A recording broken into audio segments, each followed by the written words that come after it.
चलिए अब हम लोग बात करेंगे कूलम्स लॉ पे। कूलम्स ने एक बहुत इंपॉर्टेंट लॉ दिया।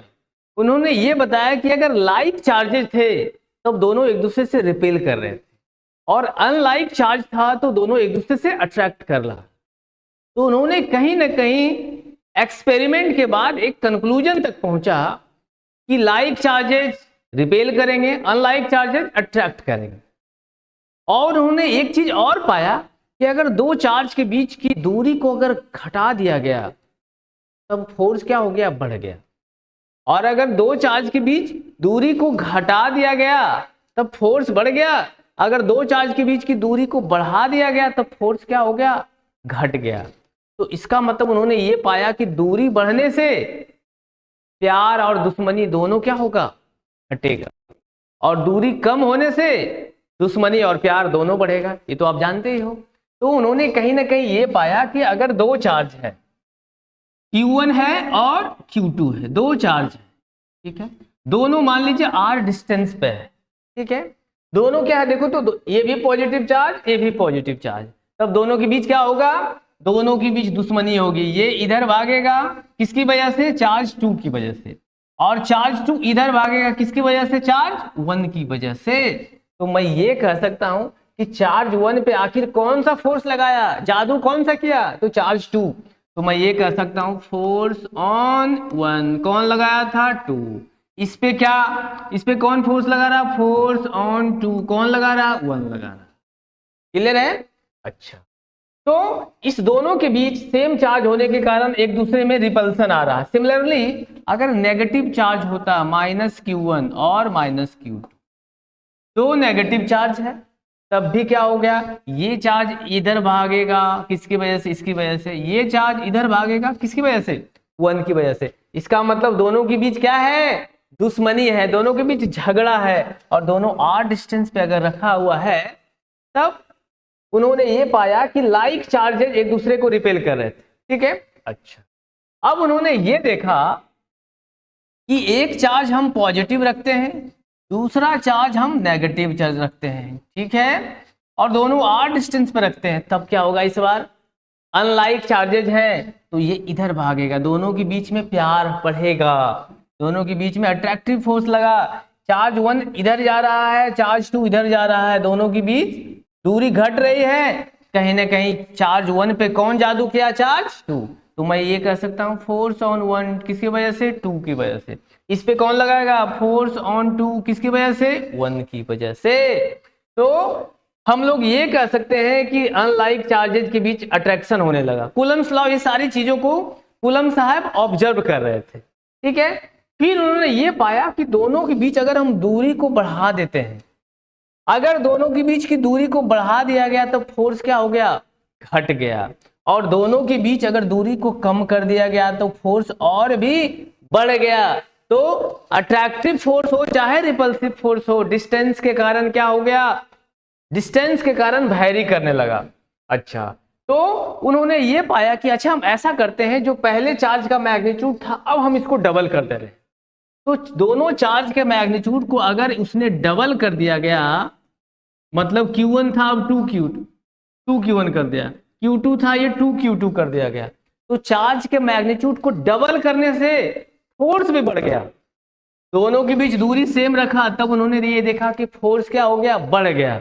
तब उन्होंने क्या कहा कि अच्छा एक लॉ दे दिया उन्होंने कि दो चार्ज है Q1 और Q2 है, दोनों r डिस्टेंस पे रखा है, तो पहले उन्होंने ऑब्जर्व किया, फर्स्ट टाइम उन्होंने ऑब्जर्व किया कि फोर्स जो होगा वो डायरेक्टली प्रोपोर्शनल होगा प्रोडक्ट ऑफ चार्ज के। उन्होंने ये पहला ऑब्जर्वेशन किया। दूसरा ऑब्जर्वेशन उन्होंने क्या किया कि फोर्स के बीच अगर दूरी को बढ़ा दिया गया, तब दूरी बढ़ाने से फोर्स के बीच, इस दोनों के बीच में इलेक्ट्रोस्टैटिक फोर्स और अट्रैक्शन और रिपल्सन दोनों क्या होंगे, घटने लगा। तो उन्होंने दूसरा ऑब्जर्वेशन ये किया कि फोर्स इनवर्सली प्रोपोर्शनल होता है किसके, आर स्क्वायर के, आर स्क्वायर के। तो हम लोग ये दिया सेकेंड ऑब्जर्वेशन। अब दोनों ही इक्वेशन को उन्होंने कंबाइन किया, on combining equation first and second, दोनों इक्वेशन को उन्होंने कंबाइन किया तब एक इक्वेशन मिला, ये मिला डायरेक्टली प्रोपोर्शनल है Q1 Q2 divided by R square. अब ये प्रोपोर्शनलिटी कांस्टेंट क्या है, इस प्रोपोर्शनलिटी कांस्टेंट को हटाया तब एक टर्म आया जिसको उन्होंने कहा K Q1 Q2 divided by R square. इस प्रोपोर्शनलिटी कांस्टेंट को हटाने के लिए एक टर्म यूज किया जिसको हम क्या बोलते हैं, कूलम्स कांस्टेंट बोलते हैं।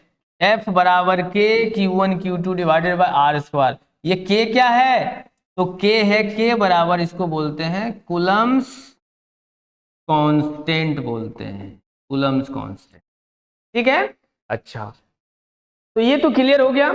अच्छा ये अब आपके बोर्ड एग्जाम में K का यूनिट पूछ सकता है और डायमेंशन पूछ सकता है, तो ठीक है। अच्छा, दो चार्ज के बीच में जो भी फोर्स लगता है उसको हम लोग क्या बोलते हैं, इलेक्ट्रोस्टैटिक फोर्स।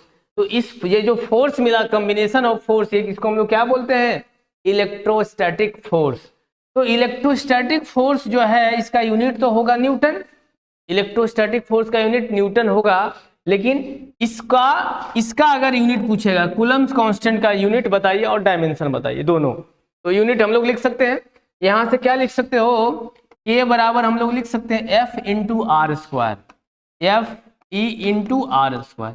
एफ ही दे रहे हैं हम लोग इलेक्ट्रोस्टैटिक फोर्स के लिए, आप F भी लिख सकते हो, F इंटू आर स्क्वायर भी लिख सकते हो, और डिवाइडेड बाय Q1 और Q2 नीचे आ जाएगा क्या, Q1 और Q2 नीचे आ गया। अब ध्यान देने वाली बात यह है कि आप अगर फॉर्मूला लिख लिए हो तो डायमेंशन भी लिख सकते हो, ठीक है। तो देखो ये पता है, ये इलेक्ट्रोस्टैटिक फोर्स का यूनिट क्या होता है, न्यूटन, ठीक है। आर क्या बता रहा है, दो चार्ज के बीच की दूरी, और दूरी का यूनिट मीटर, तो इसका स्क्वायर है ना, तो newton metre square divided by ये Q1 Q2 क्या है, चार्ज है, तो चार्ज का यूनिट पता है ना कूलम, तो कूलम इंटू कूलम क्या हो गया, कूलम का स्क्वायर हो गया। तो यूनिट ऑफ कूलम्स कांस्टेंट क्या हो गया, न्यूटन मीटर स्क्वायर पर कूलम स्क्वायर, तो यूनिट यही हो गया, यूनिट ऑफ कूलम्स कांस्टेंट हो गया न्यूटन मीटर स्क्वायर पर कूलम स्क्वायर। आप इसको ये भी लिख सकते हो। अब इसका डायमेंशन आपसे पूछेगा, तो डायमेंशन भी आप बता सकते हो, जैसे आपने यूनिट लिख दिया तो यूनिट ऑफ के क्या लिख दिया आपने, न्यूटन मीटर स्क्वायर पर कूलम स्क्वायर। फॉर्मूला के बराबर क्या था, F into R square divided by F into R square divided by Q1 into Q2, यही था के बराबर, आप देख सकते हो यहाँ पर है ना, के बराबर हमने यही लिखा है, F into R square divided by Q1 into Q2 था, ठीक है। तो अब डायमेंशन की बात करते हैं, ये भी आपके एग्जाम में बहुत बार आया हुआ है, बोर्ड एग्जाम में, डायमेंशन ऑफ कूलम्स कांस्टेंट क्या होगा। तो देखो, तो ये फोर्स का डायमेंशन आपको पता है क्या, अरे पता है, बोलो, mLT पे पावर -2 होता है, आपने 11th में पढ़ा होगा। F बराबर मास इंटू एक्सेलरेशन, मास के लिए हम लोग a लिखते हैं, और एक्सेलरेशन का डायमेंशन क्या होता है, L/T स्क्वायर होता है। इसको ओवरऑल अरेंज करोगे तो mLT पे पावर -2 ये होता है फोर्स का डायमेंशन होता है। जिन्होंने भी वीडियो नहीं देखा है वो जाकर के unit and dimension by KC sir search करोगे यूट्यूब पे, पूरा डायमेंशन आ जाएगा, और इसका पूरे फिजिक्स में यूज है। इवन आपके बोर्ड एग्जाम में भी 1 से 2 सवाल आपको डायमेंशन से मिलेगा, तो इसका कॉन्सेप्ट आना ही आना चाहिए, ठीक है। 11th का ये इंपॉर्टेंट पार्ट है जो कि 12th में यूज में हो, ठीक है। चलिए, तो फोर्स का यूनिट आप, फोर्स का डायमेंशन आपने लिख लिया mLT पे पावर -2, अब इनटू क्या है, आर स्क्वायर। ये आर क्या बताता है, डिस्टेंस, तो डिस्टेंस के लिए हम लोग क्या यूज करते हैं, एल यूज करते हैं, याद कीजिए, मास के लिए m, डिस्टेंस के लिए l, तो यहाँ स्क्वायर है तो हमने स्क्वायर कर दिया, डिवाइडेड बाय चार्ज का पता है डायमेंशन, अरे चार्ज का भूल गए, बोलो याद है सर, तो याद होगा तो हमने ये बताया होगा, I बराबर Q/T, Q क्या होता है, चार्ज, तो Q बराबर आप लिख सकते हो I इंटू टी, I क्या बताता है, करेंट, इसके लिए हम लोग क्या यूज करते हैं, I या A यूज करते हैं, और T क्या है, टाइम, टाइम के लिए क्या यूज करते हो, T, मतलब Q के लिए आपने क्या लिखा, 80, तो एक Q के लिए आपने 80 लिख दिया, तो दूसरे के लिए भी 80 ना, तो इसके लिए हम स्क्वायर कर दें, क्या स्क्वायर हो गया। अब इसको अरेंज कर दीजिए तो डायमेंशन ऑफ के आ जाएगा, देखो तो m L पे पावर 1 और 2 मिलकर के क्या हो गया 3, T पे पावर -2 है और यहाँ का T का स्क्वायर ऊपर जाके क्या हो जाएगा -2, तो इस -2 को क्या बना देगा -4, तो T पे पावर -4 और A का स्क्वायर ऊपर जाकर के क्या बन जाएगा A पे पावर -2, तो this is the dimension of Coulomb's constant. तो यही हो गया dimension of K, dimension of Coulomb's constant. ml3 T पे पावर -4 A पे पावर -2। यहां तक कोई समस्या? अरे बोलो, यहां तक कोई समस्या नहीं है।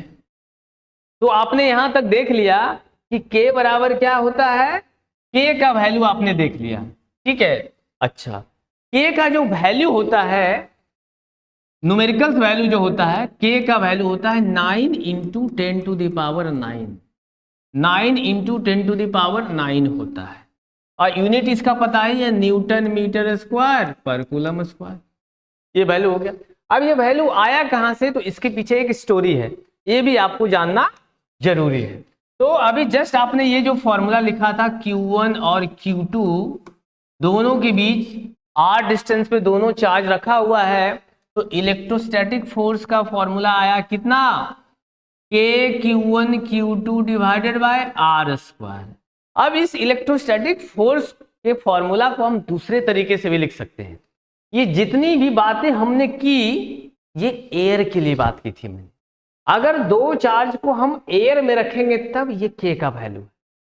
अगर दोनों ही चार्ज को किसी दूसरे मीडियम में रख दें, पेट्रोल में रख दें, डीजल में रख दें, तब हम इस K का वैल्यू 1/4πε जो हम लोग लेने वाले हैं वो नहीं ले पाएंगे, इस K का वैल्यू चेंज हो जाएगा, ठीक है। तो ये स्टोरी यहां से है कि अगर दो चार्ज को एयर में रखा जाए, आप देखो कहानी हम लोग डिटेल में पढ़ते हैं कि if two charges Q1 and Q2 are kept in air में रखेंगे, तब जाकर के इलेक्ट्रोस्टैटिक फोर्स का जो वैल्यू होगा, जैसे मान लीजिए Q1 है Q2 है, दोनों ही चार्ज को r डिस्टेंस पे कहां रखा गया, एयर में रखा गया, तब दोनों के बीच जो फोर्स लगेगा वो 1/4πε0 Q1 Q2 divided by r square. मतलब ये जो वैल्यू हम लिखे हैं Fe बराबर K Q1 Q2 by r square, हम इसको दूसरे तरीके से यहाँ ये भी लिख सकते हैं, लेकिन कंडीशन यही होना चाहिए कि दोनों ही चार्ज कहाँ होना चाहिए, एयर में रखा होना चाहिए। इसका मतलब दोनों ही चार्ज में एयर में रखा हुआ है, तब 1/4πε0 किसके बराबर होगा, K के बराबर होगा। तो यहां से हम लोग ये कह सकते हैं कि K का जो वैल्यू है वो 1/4πε0 भी हम लोग बोल सकते हैं, और इस K का वैल्यू आप लोग जानते हैं कितना है, 9 × 10⁹ है। अब इसके पीछे भी एक बहुत बड़ी बात है कि हमने ये 9 × 10⁹ कैसे रख दिया। हमने अभी जस्ट बताया कि ये जो वैल्यू आया है 9 × 10⁹ आया कैसे, तो इसके पीछे कहानी और डेप्थ में हम लोग जाते हैं। ये ε0 है, इसको हम लोग बोलते हैं, पढ़ते हैं ε0, ये होता है परमिटिविटी ऑफ फ्री स्पेस, इसको बोलते हैं permittivity of free space, free space कहें या वैक्यूम कहें, ठीक है। ये होता है ε0। मतलब दो चार्ज अगर एयर में रखा हुआ है तो दोनों के बीच फोर्स ऑफ अट्रैक्शन और रिपल्सन कितना परमिट करता है, वो मीडियम कितना अलाउ करता है कि दोनों के बीच जो फोर्स लग रहा है उसको अलाउ करने में वो कितना इन्फ्लुएंस पैदा करता है, उसी को हम लोग बोलते हैं परमिटिविटी। हम लोग अभी डिटेल में बात करेंगे। तो ये बताता है ε0 कि दोनों चार्ज कहाँ रखा हुआ, एयर में रखा। अब इसका कुछ ना कुछ वैल्यू होता है, तभी जाकर के K का वैल्यू 9 × 10⁹ होता है। तो हम लोग इस पे और बात करते हैं कि ये जो वैल्यू लिखे हमने लिखा K बराबर 1/4πε0 और इसका वैल्यू 9 × 10⁹ रखा, और इस एप्सिलॉन नॉट जिसको परमिटिविटी ऑफ फ्री स्पेस बोलते हैं, पढ़ते हैं इसको epsilon not, APSCILON, epsilon not पढ़ते हैं, ठीक है। होता है permittivity of free space, permittivity of free space, permittivity of free space. और इसका जो वैल्यू होता है वो होता है 8.85 इंटू 10⁻⁻12। ये बात याद करना बहुत जरूरी है, ये हर जगह आप मैग्नेटिज्म में पढ़ोगे, इसके बाद वाले चैप्टर इलेक्ट्रोस्टैटिक पोटेंशियल में पढ़ोगे, करंट इलेक्ट्रिसिटी में पढ़ोगे, मैग्नेटिज्म में पूरा पढ़ोगे, EMW में, हर जगह ये वैल्यू आपको हर चैप्टर में देखने को मिलेंगे। तो एप्सिलॉन नॉट का वैल्यू कितना होगा 8.85 इंटू 10⁻⁻12। और जैसे ही हमने एप्सिलॉन नॉट के जगह पर ये वैल्यू रखेंगे, 4 पाई का वैल्यू रखोगे, ये वैल्यू 4 पाई रखोगे, ओवरऑल जाकर के 1 बाय करोगे तो के का वैल्यू आ जाएगा 9 इंटू 10⁹। समझ में आ गया कि कैसे कूलम्स कांस्टेंट का वैल्यू 9 इंटू 10⁹ होता है। इसके पीछे लॉजिक है 1/4 pi epsilon not, epsilon not का वैल्यू ये होता है, 4 पाई का वैल्यू डाल दो तुमको मिल जाएगा 9 इंटू 10⁹। ये अप्रॉक्स वैल्यू होता है, लगभग इसके करीब, ठीक है। यहां तक कोई समस्या? अब इसका यूनिट भी पूछता है बहुत बार तुम्हारे एग्जाम में, ध्यान देने वाली बात है, एक भी सवाल आपके एग्जाम में नहीं छूटना चाहिए। और इसके बाद न्यूमेरिकल्स की बारी होगी, जितनी अच्छी आपकी कॉन्सेप्ट रहेगी फिजिक्स में न्यूमेरिकल बनाने में आपको उतना ही ज्यादा मजा आने वाला है, ठीक है। तो बारीकी से हम लोग सीखेंगे, सारी चीजों को सीखेंगे, कुछ भी नहीं छूटना है। Physics is very easy. Physics आपको टफ लगता होगा, लेकिन आपको ऐसा फील होगा कि फिजिक्स से आसान कुछ भी नहीं, ठीक है। फिजिक्स में मजा आना चाहिए, फीलिंग आना चाहिए, ठीक है। तो unit of epsilon not, epsilon not का यूनिट कितना हो?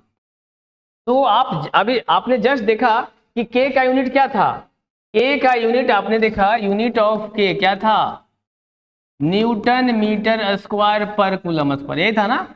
अच्छा, तो के का ये था, और एप्सिलॉन नॉट इसके डिनोमिनेटर में आता है, तो एप्सिलॉन, बाकी तो ये 4 पाई क्या होता है कांस्टेंट, तो यूनिट क्या हो जाएगा, सीधे बदल जाएगा। याद करने का तरीका, अगर एक तुमको याद है तो एप्सिलॉन नॉट का भी यूनिट तुम बता सकते हो, यूनिट इसका ठीक उल्टा कर दो।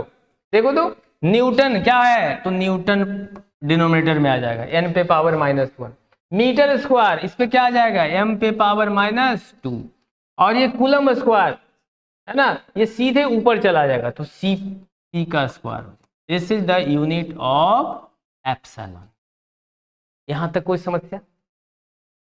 पर न्यूटन मीटर पर metre square into coulomb square, ठीक है। यहां तक कोई समस्या है? अरे बोलो, कोई समस्या नहीं होने वाली होगी, क्लियर है।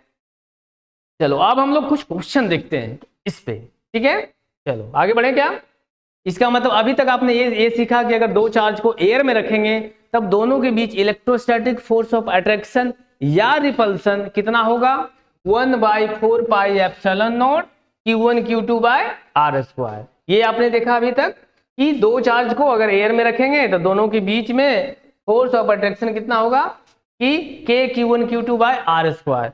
फिर आपने ये देखा कि K Q1 Q2 by R square को हम ये भी लिख सकते हैं 1/4 पाई एप्सिलॉन नॉट, है ना। इसका मतलब आप ये भी लिख सकते हो, ये भी आप लिख सकते हो कि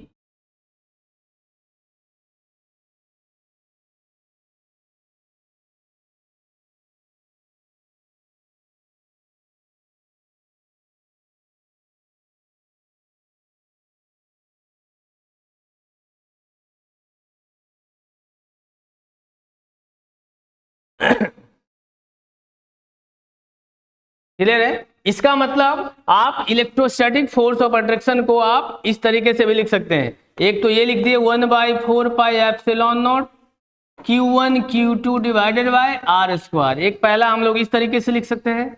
दूसरा इलेक्ट्रोस्टैटिक फोर्स ऑफ में हम लोग 1/4 पाई एप्सिलॉन नॉट किसके बराबर होता है, K के बराबर, तो हम लोग अभी just K Q1 Q2 divided by R square, ये हो गया, ठीक है, दो चार्ज है Q1 Q2, तो दोनों के बीच में इलेक्ट्रोस्टैटिक फोर्स ऑफ अट्रैक्शन कितना होगा, K Q1 Q2 divided by R square. इसका डायमेंशन आपको पता है, इसका यूनिट पता है, आप सारी चीजों को आप नोट डाउन कर लीजिए। हम लोग आगे बात करते हैं न्यूमेरिकल्स पे। नोट डाउन हो गया होगा? चलिए अब हम लोग बात करते हैं कुछ न्यूमेरिकल्स पे। जैसे बोला जाए find electrostatic force of, find electrostatic force of, find electrostatic force between two charge, between two charge of 2 microcoulomb and 3 microcoulomb kept at a distance of, kept at a distance of 3 centimetre. चलिए ये बनाइए। आपको पता है micro coulomb, हमने पहले video में बात किया था, इस पे थोड़ा सा देख लीजिए। कूलम चार्ज का यूनिट जो होता है, चार्ज का यूनिट,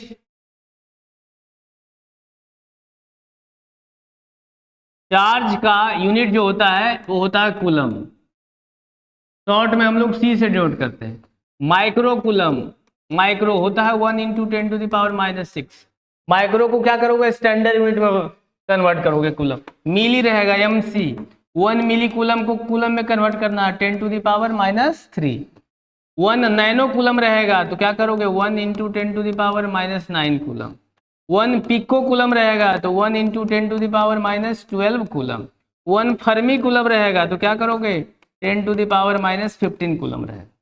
मतलब इसको हम लोग स्टैंडर्ड फॉर्म में कन्वर्ट कर सकते हैं। अब ये सवाल ये है, आप लोगों ने ट्राई किया होगा, सवाल ये है कि इलेक्ट्रोस्टैटिक फोर्स ने बताना है। दो चार्ज है, एक क्या है, एक 2 माइक्रोकूलम का और दूसरा क्या है, दूसरा है 3 माइक्रोकूलम। देखो एक 2 माइक्रोकूलम का है और दूसरा है 3 माइक्रोकूलम का। दोनों के बीच दूरी कितना है, दोनों के बीच दूरी है 3 सेंटीमीटर है, दोनों के बीच दूरी। तो आपसे पूछा है इलेक्ट्रोस्टैटिक फोर्स बताइए, तो इलेक्ट्रोस्टैटिक फोर्स का भी जस्ट आपने फॉर्मूला क्या लिखा था, K Q1 Q2 divided by R।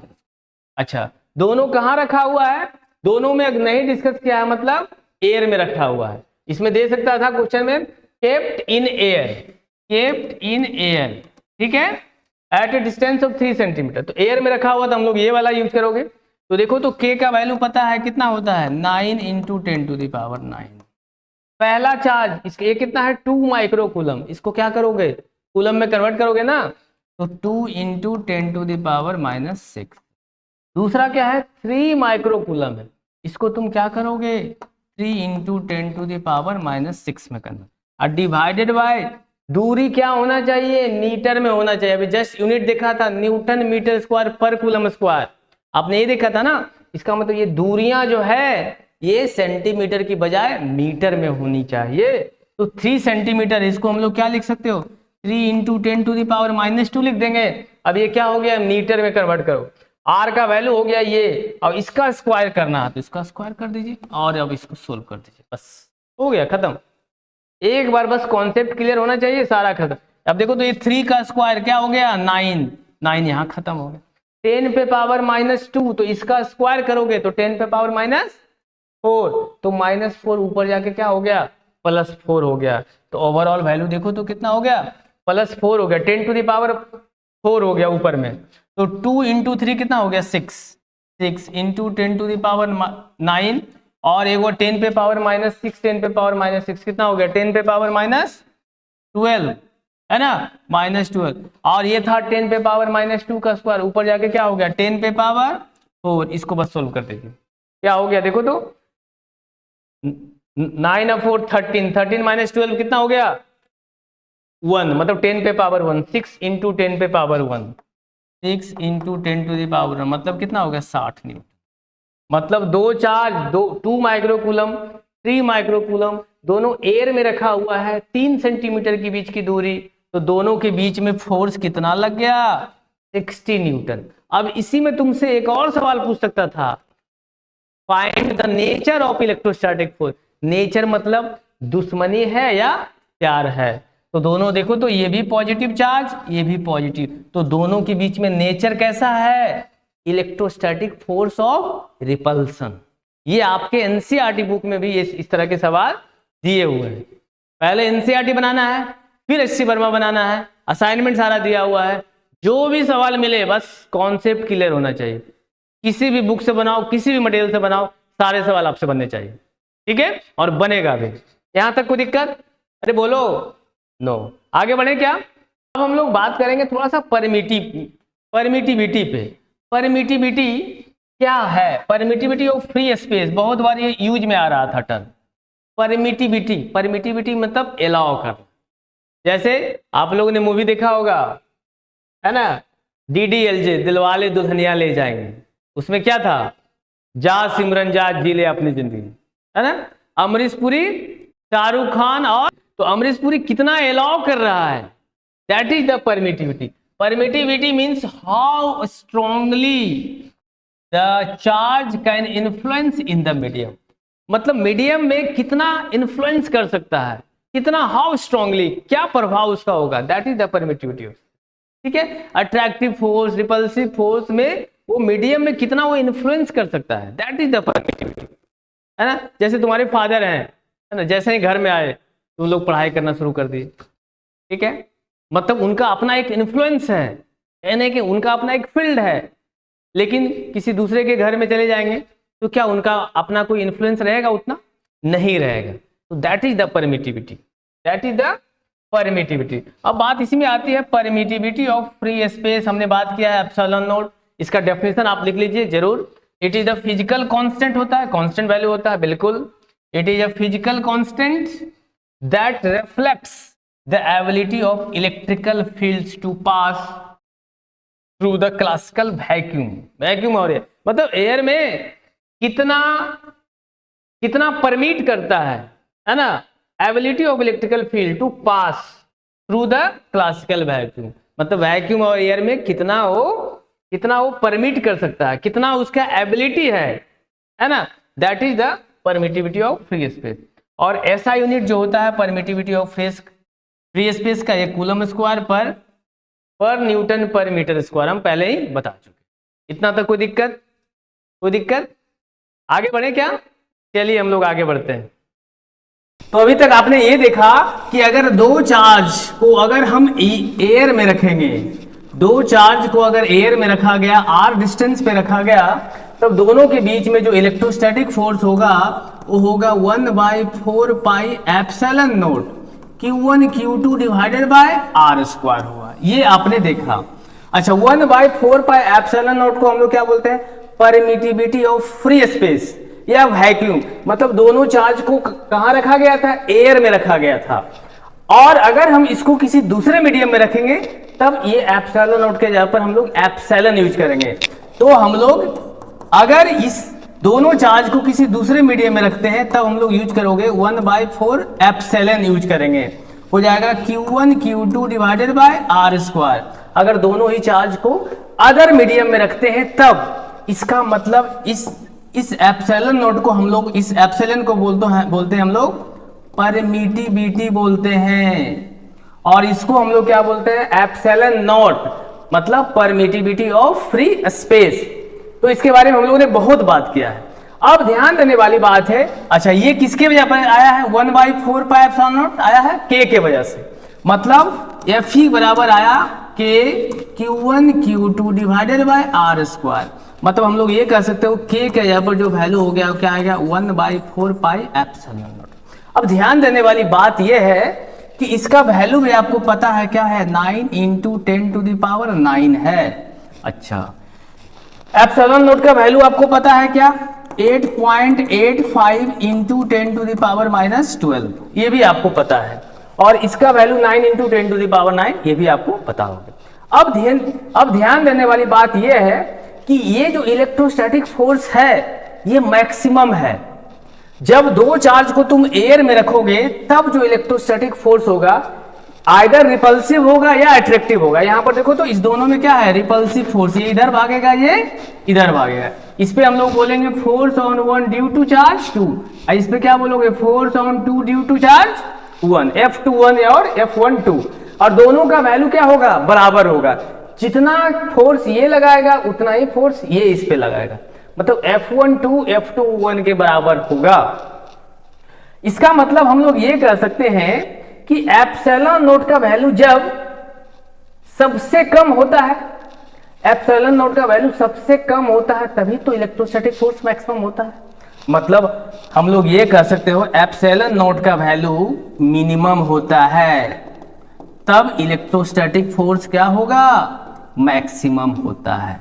और मिनिमम क्या होता है, मिनिमम कब होता है, एप्सिलॉन का वैल्यू जब एयर में रहता है, उसी को हम लोग एप्सिलॉन नोट बोलते हैं, ठीक है। और हम लोग ये कह सकते हैं कि एप्सिलॉन नोट का वैल्यू मिनिमम होता है एयर में, इलेक्ट्रोस्टैटिक फोर्स मैक्सिमम होता है। चलिए इन सारी चीजों को देखने के बाद अब हम लोग कुछ नोट पॉइंट है हम लोग लिख लेते हैं। अच्छा, दूसरी बात ये अभी आप कह सकते हो कि दोनों ही चार्ज के बीच में जो फोर्स लग रहा है, एक लाइन में लग रहा है, ये बॉडी इधर जा रहा है, ये बॉडी इधर जा रहा है, और या दो चार्ज अपोजिट में रहेगा, एक नेगेटिव और दूसरा पॉजिटिव, दोनों अपोजिट चार्ज रहेगा, तो ये इधर भागेगा और ये इधर भागेगा, ठीक है। इस पे भी हम लोग बोल सकते हैं ये चार्ज 1 है, ये चार्ज 2, तो बोलेंगे फोर्स ऑन 1 ड्यू टू 2, और इस पे क्या लगेगा, फोर्स ऑन 2 ड्यू टू 1 हो। दोनों का वैल्यू बराबर है, लेकिन देखो तो दोनों ही एक लाइन में फोर्स लग रहा है दोनों, तो हम लोग इस तरह के फोर्स को हम लोग क्या बोलेंगे, सेंट्रल फोर्स बोल सकते हैं। When the force is line along the body, है ना, एक लाइन में फोर्स लग रहा है, ठीक है। इतना आप लोगों ने सब देखा। अब हम लोग कुछ नोट पॉइंट लिखते हैं, ठीक है, जिस पे बात करते हैं, ठीक है। ये नोट पॉइंट है, कह रहा कि value of epsilon note is minimum कहाँ होगा, इन एयर होगा, एयर में, और इलेक्ट्रोस्टैटिक फोर्स जो होगा F होगा वो मैक्सिमम होगा एयर में, ठीक है। K का वैल्यू हम लोग बोल सकते हैं 1/4 पाई एप्सिलॉन। अगर एप्सिलॉन का वैल्यू, इसको हम लोग क्या बोलते हैं, परमिटिविटी, इसको हम लोग परमिटिविटी बोलते हैं। अगर यही दो चार्ज एयर में रखेंगे तो एप्सिलॉन क्या हो जाएगा, एप्सिलॉन नॉट हो जाता है, जिसको परमिटिविटी ऑफ फ्री स्पेस बोलते हैं। अब बात है कि अगर इसका वैल्यू अगर घटा दोगे तो K का वैल्यू ओवरऑल क्या हो जाएगा, बढ़ जाएगा। अगर K का वैल्यू बढ़ेगा तो आपको पता है कि इलेक्ट्रोस्टैटिक फोर्स बराबर क्या होता है, K Q1 Q2 divided by R square.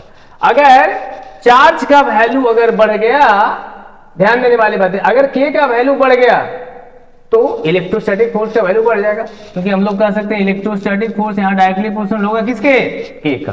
तो अगर एप्सिलॉन का वैल्यू अगर कम होता है तो K का वैल्यू बढ़ेगा, और ओवरऑल इलेक्ट्रोस्टैटिक फोर्स का वैल्यू जो होगा वो क्या होगा, ये भी बढ़ेगा।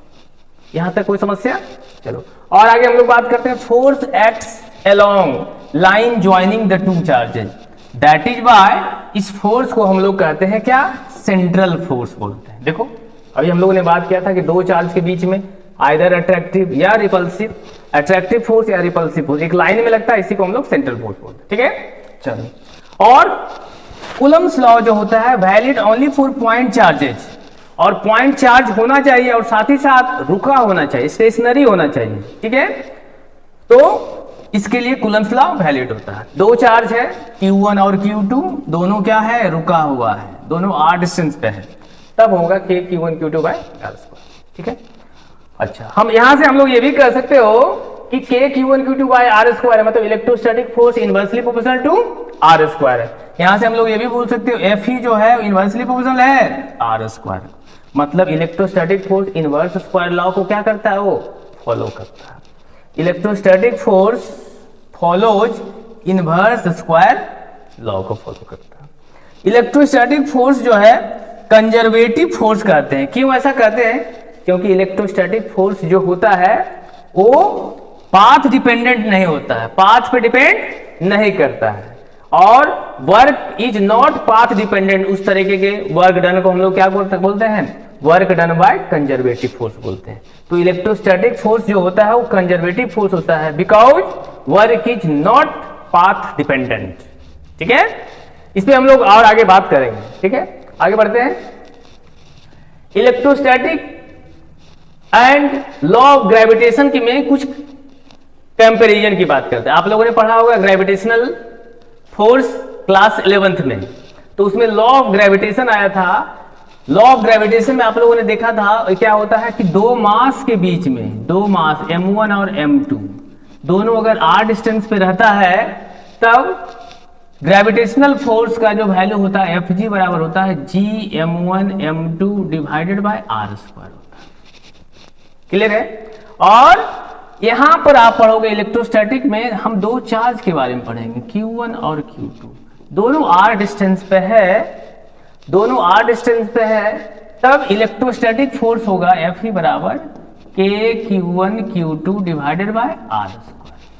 दोनों में क्या सिमिलरिटी है? सिमिलरिटी देखो तो Fe inversely proportional to r square, Fg inversely proportional to r square, मतलब दोनों ही क्या है, इनवर्स लॉ को फॉलो करता है।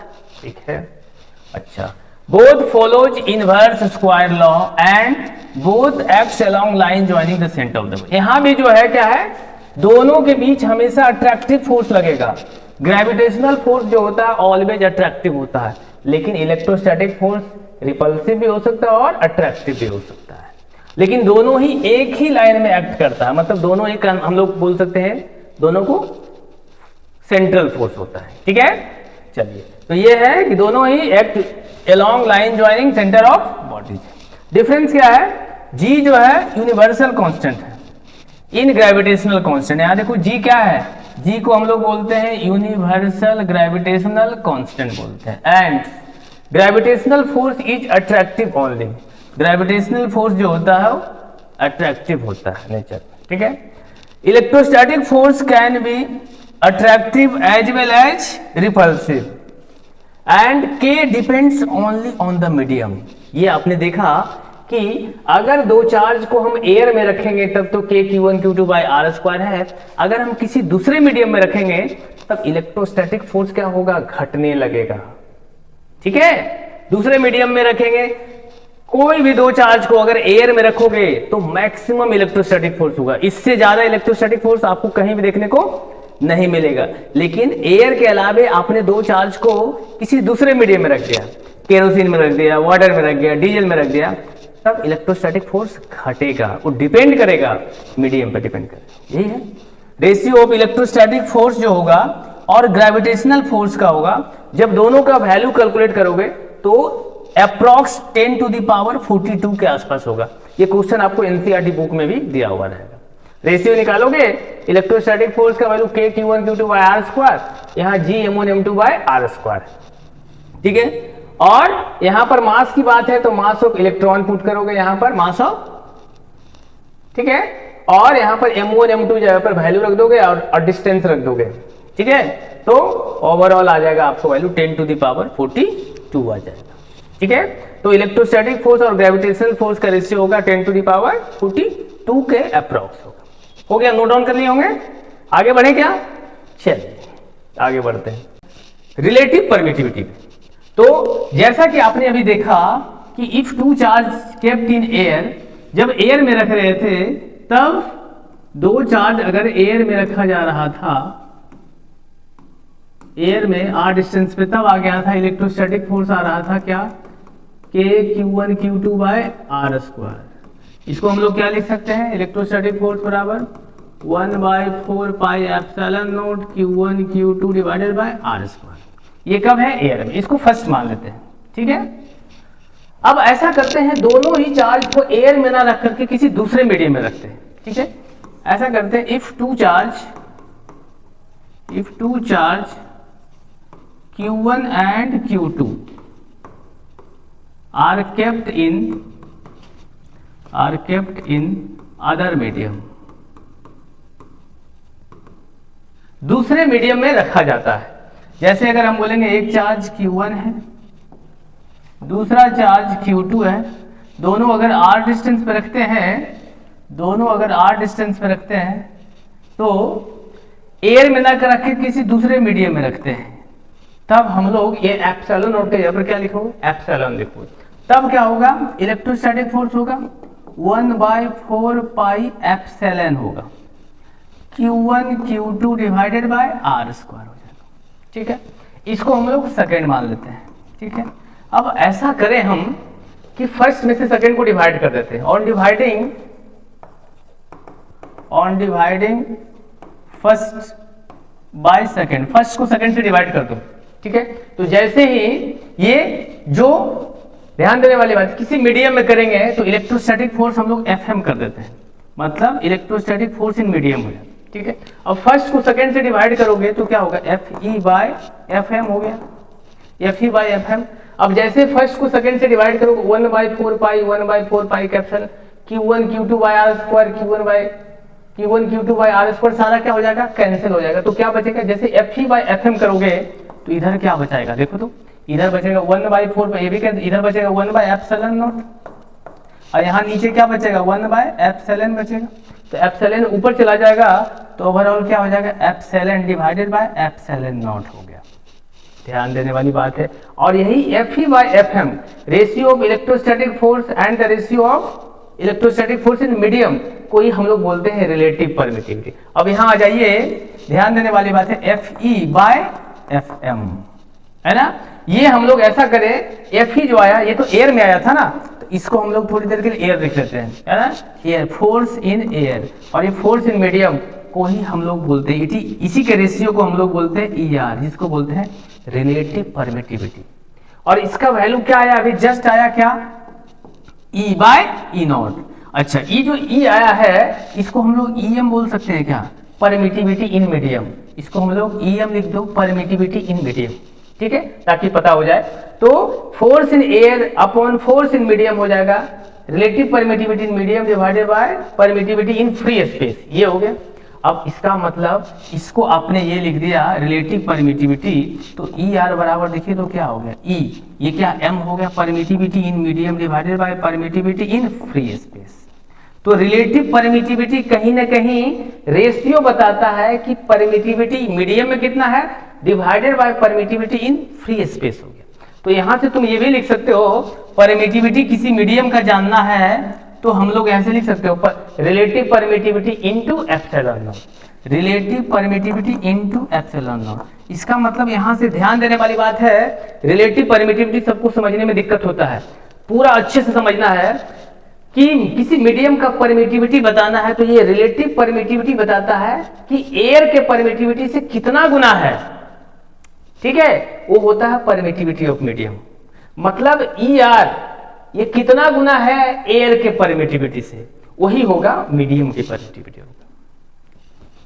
क्या समझ में आया, ER इंटू E0, ये क्या होता है permittivity in medium, permittivity in medium के कितना गुना है रिलेटिव परमिटिविटी, वही होगा परमिटिविटी इन मीडियम होगा।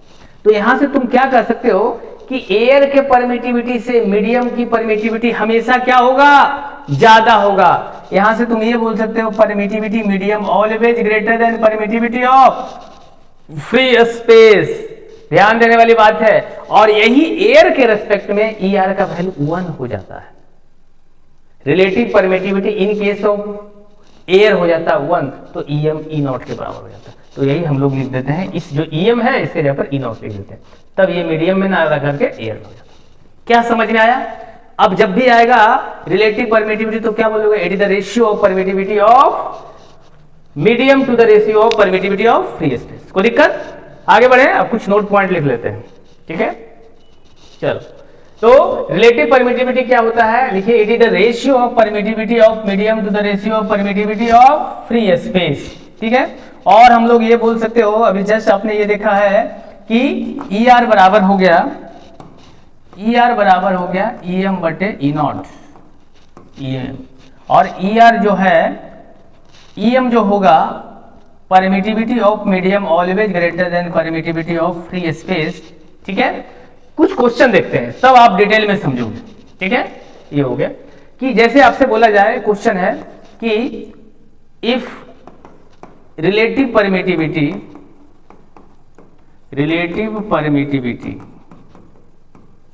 ऑफ वाटर इज 81, है ना, 80.4 होता है, लेकिन अप्रॉक्स हम लोग 81 मान के चलते हैं। ठीक है, 81, then find permittivity of medium, permittivity of medium, medium कौन सा, किस में बोल रहा है, मतलब एयर में तुमसे पूछ रहा है, वाटर में पूछ रहा है। उसी जिसका रिलेटिव परमिटिविटी 81 है, तो वाटर का परमिटिविटी बताइए। तो देखो अभी जस्ट आपने ये फॉर्मूला लिखा था कि ई आर बराबर क्या होता है, ई आर बराबर E M by E naught होता है।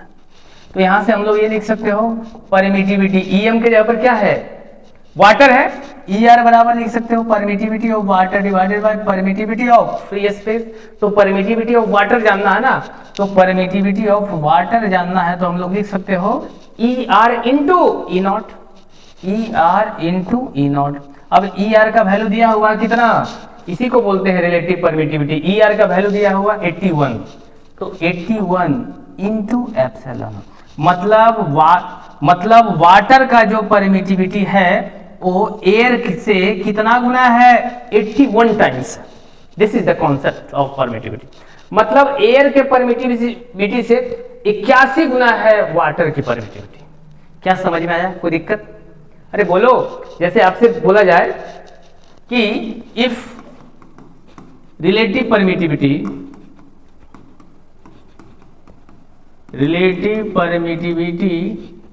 Of glass is 7, find permittivity of glass, ये बताओ परमिटिविटी ऑफ ग्लास बताओ ये। तो हम लोग इसको ये लिख सकते हो क्या, हम लोग लिख सकते हो ई आर बराबर कितना होता है, ई एम बटे ई नॉट, रिलेटिव परमिटिविटी बराबर permittivity of medium divided by permittivity of free, E R बराबर परमिटिविटी ऑफ मीडियम मतलब glass divided by permittivity of free space. तो परमिटिविटी ऑफ ग्लास निकालना है ना, परमिटिविटी ऑफ ग्लास बराबर E R into E not हो गया। अब ई आर का वैल्यू कितना दिया हुआ 7, तो 7 इंटू एप्सिलॉन नॉट, मतलब एयर के परमिटिविटी से कितना गुना है, 7 गुना है, वही परमिटिविटी ऑफ ग्लास है। तो ओवरऑल तुम ये भी लिख सकते हो परमिटिविटी ऑफ ग्लास बराबर 7 इंटू एप्सिलॉन नॉट का वैल्यू कितना 8.85 इंटू 10⁻⁻12, यही हो जाएगा परमिटिविटी ऑफ ग्लास, यही आंसर हो जाएगा। बताइए कोई दिक्कत है यहाँ तक, यहाँ तक कोई दिक्कत नहीं ना, यहाँ तक कोई दिक्कत नहीं है, ठीक है। तो मजा आया, मजा आया ना, चलिए इतना पूरा कॉन्सेप्ट क्लियर करके रखिए। हम लोग मिलते हैं आगे अगले वीडियो में। Thank you all of you.